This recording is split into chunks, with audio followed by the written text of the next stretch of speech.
Right, as you can see, I've been taking everything apart here to try and figure out where this clicking noise has been coming from, and let's take out all the underneath, and I found where the clicking noise is coming from, and it's this box here. Now I'm assuming,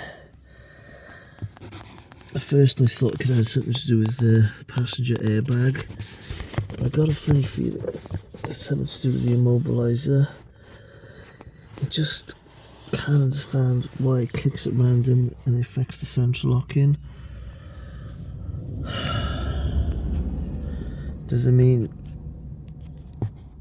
the immobiliser's on his way out? Or there's a short somewhere? All I know is it's an absolute nightmare.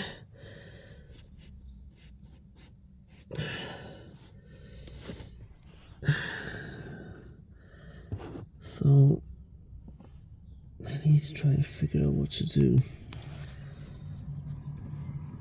But that's the problem in there.